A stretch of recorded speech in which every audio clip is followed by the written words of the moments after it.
तो 3-4 दिन तक ये पूरी व्यवस्था को फिर बनाने में लगता है। जैसे अगर आप इंजन को ऑफ कर दें तो उसको चालू होने में 3-4 दिन लगता है। तो to be on the safer side 15 दिन का रेस्ट है। कितने लोगों से मिल चुके हैं ये तो संख्या गिन पाना बड़ा मुश्किल है। मैंने जैसा आपको बताया करीब 3-1 हजार गाँव में पैदल चल के गए हैं हम लोग, और एक दिन में 8 से 10 गाँव में जाते हैं। काम करती रहेगी, मैं भी काम कर रहा हूँ, और 1 से 10 तारीख के बीच में मैं यहाँ वापस लौटूंगा। लौट कर 2-3 दिन जितने लोगों से मिलकर पदयात्रा को सुचारू रूप से चालू कराने की जो प्रक्रिया है वो किया जाएगा। हर हालत में अगर स्थिति बहुत नहीं बिगड़ी तो 11 तारीख इतवार है, उसको देख के वैसे ही चलती रहेगी। आपने ठीक कहा। बस एक बात मैं कह के आपसे सवाल लूंगा। पत्रकारों के लिए हमारे पास करने के लिए कुछ नहीं है। जैसे आप मुझे शुभकामना दे सकते हैं, बाजी है, व्यक्तिगत बात नहीं है। व्यक्तिगत तौर पर मेरा बच्चा अच्छे स्कूल में पढ़ सकता है, व्यक्तिगत तौर पर आप समृद्ध हो सकते हैं, लेकिन समाज के तौर पर हम लोगों की हालत बदहाल है। 2 दिन पहले अभी सरकारी आंकड़ा आया है और बिहार में 52 शिक्षा की, स्वास्थ्य की, बाकी सुविधाओं की जो स्थिति है वो सब आपको पता है।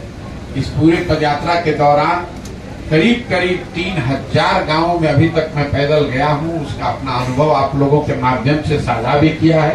वो चर्चा आगे चलती रहेगी। लेकिन बिहार में 40,000 गांव है, खराब सड़कों पर चल रहे हैं पैदल, तो मसल फट सकता है।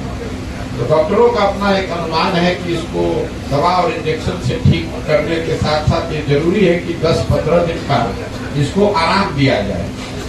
जैसा कि आप देख रहे हैं, हम आपके सामने बैठे हैं, बिल्कुल स्वस्थ हैं, काम करने में कोई दिक्कत नहीं है। सिर्फ उनका सुझाव ये है कि चूंकि ये यात्रा अभी 1-1.5 महीने और 1-1.5 साल चलनी है, तो ये समय जब 8 महीने करीब हम लोग पैदल चल लिए, तो 10 दिन रुक के उस मसल को हील करने का अवसर दे दिया जाए। मई 2022 को पत्रकार बंधुओं से वार्ता में मैंने पटना में ये बताया था कि पूरे बिहार में गांव, शहर, कस्बा, देहात पैदल चल के जाने का प्रयास करेंगे।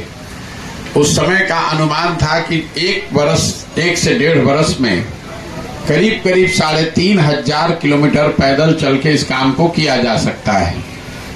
मंगल यात्रा में संकल्प रहे, यही हम लोगों की शुभकामना है।